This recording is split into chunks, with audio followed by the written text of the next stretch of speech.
Hey everyone. Nope. 3, 2, 1. Hey fish friends, how's it going? Hope you're doing well. We are back with my friend Phil. You might have remembered Phil from a couple of other videos. One, we had Dean visit, and another one was when we did the fish room tour of a bedroom. So that one was pretty fun. If you haven't seen that video, I'll link it down below. It's definitely something that you'll want to see. It's pretty incredible. Anyway, we're at Phil's new place, and I thought we would come and kind of check on things and see how his new fish room is doing. So he's got a fish room that's connected to his bedroom, so it's not in his bedroom anymore. And then there's some other tanks around the house. So we're going to tour around and just see what's going on with Phil's tanks, and yeah, check it out. So let's go. So I thought we'd start small. I just actually set this up a couple days ago. This is a little experimental thing, just with some stuff that I had left over in the garage.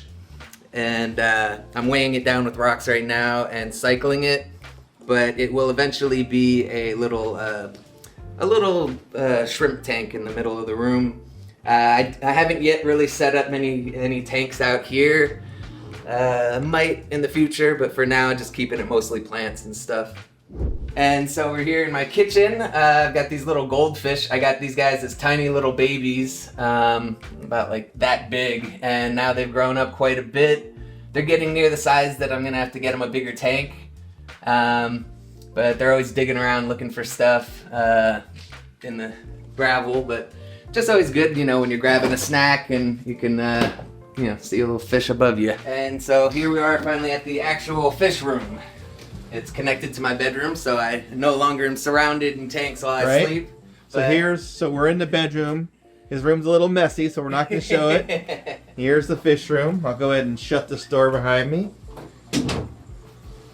So it's not as big as my last fish room, but I enjoy this a lot as it is. You know, it's a nice, cozy little concentrated area for all my tanks now. So how many tanks in here do you have? Oh, I don't know, about 2 dozen maybe. A lot of them are pretty small. Yeah, so a lot of small tanks. Yeah. Couple large ones. More saltwater than I used to do.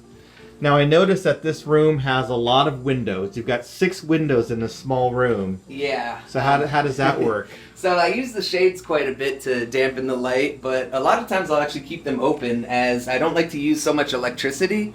A lot of times I'll actually just open up the shades and not use any of the lights except for in the reef tanks that actually need specific light. But yeah, if I start to get a little algae, I'll tend to close up the shades a bit more. All right, so let's start with the closet, which this was supposed to be kind of like an office or a sunroom, and now it's your fish room. So yeah, so I've got all my supplies and fish keeping materials, medications, foods, anything that I'm gonna need. And then I've got some smaller tanks here, some betta fish that I'm rehabbing that customers have given to me that were damaged by other fish, and you know, just getting them back to health so I can return them to their homes. I've got a little frog tank here that there is a tree frog in here, and we'll get better shots of him later. He's nocturnal, so he's, you know, sleeping right now, but I also put a little fire-belly toad in here, so at least during the day there's something moving around, and they get along actually pretty well, so. Nice. So tell me about these shelves, because when I see these shelves, I'm like, whoa!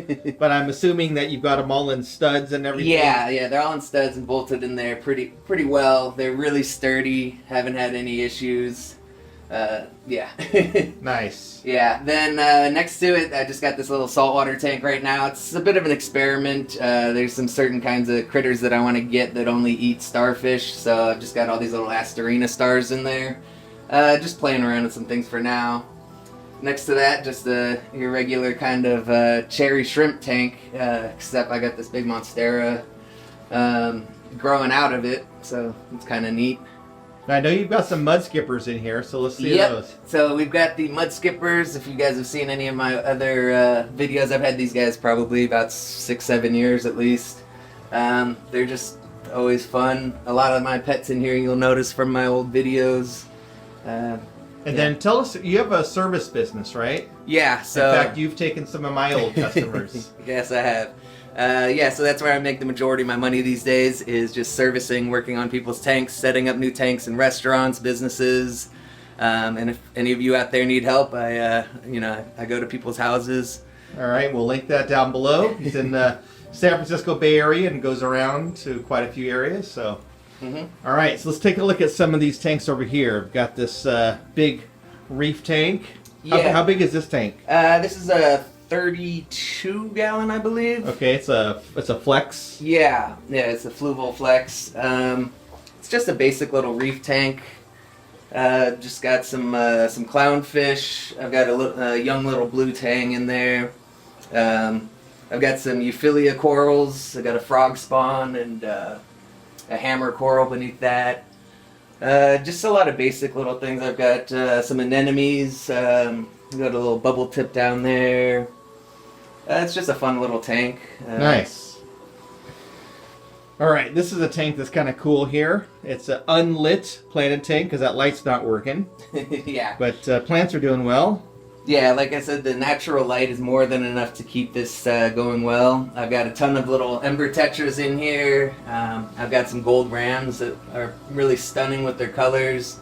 And I've also got some rainbow fish mixed in there with them. This is my one little smaller freshwater tank that I just like to keep really colorful. And Yep. So stay tuned because there's a giant tank downstairs that we're going to see here shortly. Yeah, when anything gets too big for here, they go downstairs. They go downstairs. That one's the tank you want to see. All right, so here's another tank. What's this one? These are my alpine newts. I started out with, I believe, 3 of them, and in not very long at all, they began breeding.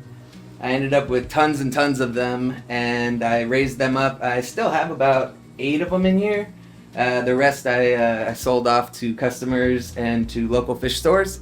And anytime they breed again, all the babies I raise up separately and sell them to local stores.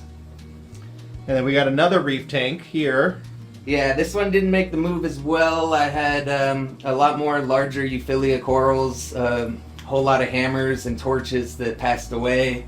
Luckily, I still have some smaller torches in there and some Duncans, big amount of Duncans in the middle.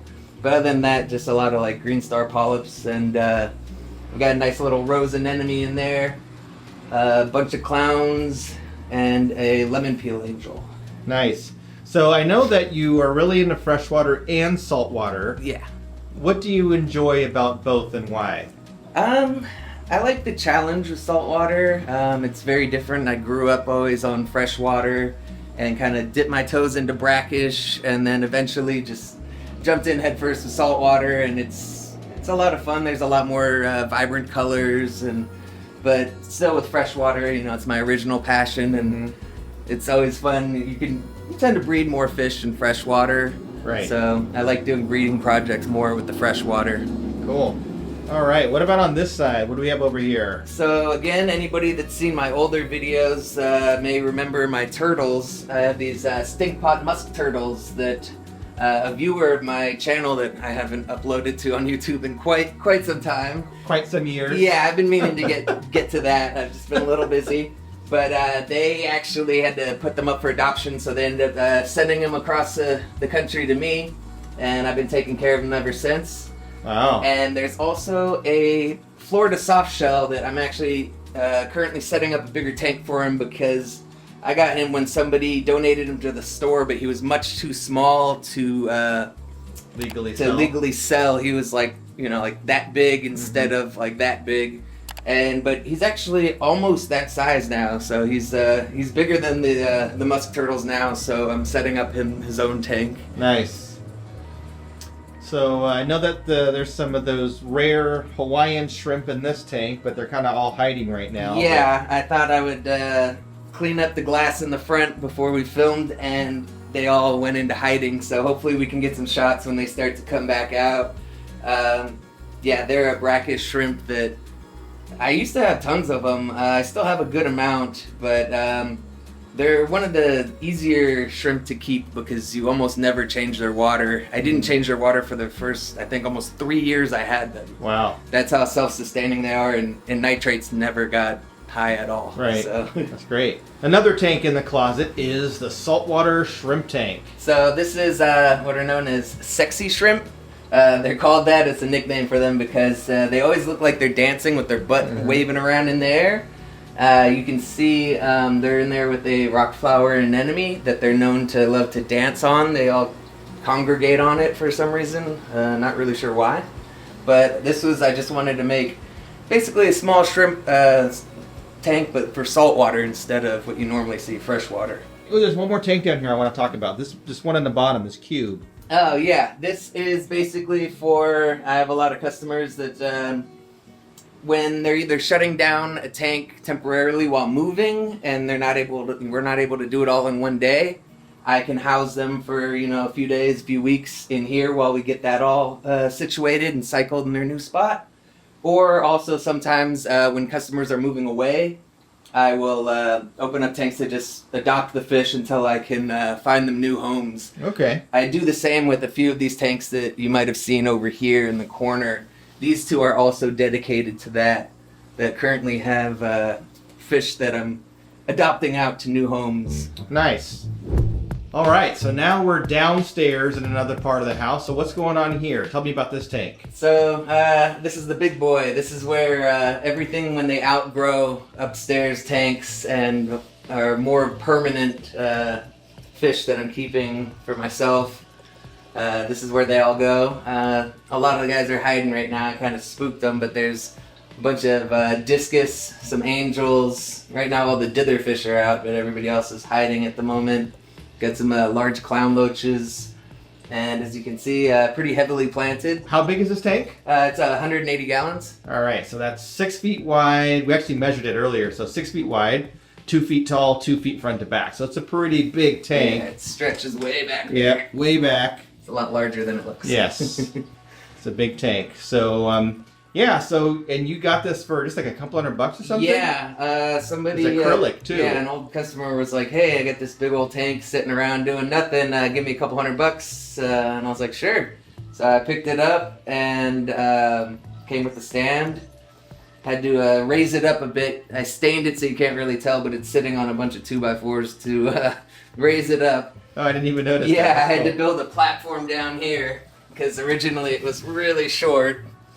So, oh, wow. I'm kind of a tall guy, so I couldn't have a tank that's way down here. Right. And I don't use any CO2 or anything like that. This is all naturally carpeted with just the lighting, and every once in a while I'll dose a little bit of fertilizer, but for the most part I don't really dose anything. It's just... fish poop. Yep, fish poop. All right, well, Phil, thank you very much for touring us around and showing us all your tanks. It's always fun to kind of see what other fish keepers are doing, and you always do some interesting things, so it's fun. So where can people find you? You can find me on Instagram under Filthy Tanks with the PH for Phil. PH, all right. We'll link that below. And you can also find me on YouTube, but hopefully I'll start uploading again soon. He said that last time, and that was like 2 years ago. So go to Instagram. I'll put the link down below, and you can check him out there. So anyway, thanks, Phil. It was fun, and Thanks for coming. I'm going to talk him into doing a central air pump in here. I think we did that last time. So yeah. In the old room we did. In the old room. Cool. All right. Thanks, everyone. Check out this video over here, which is the other tour of his old fish room. And we'll catch you on the next one.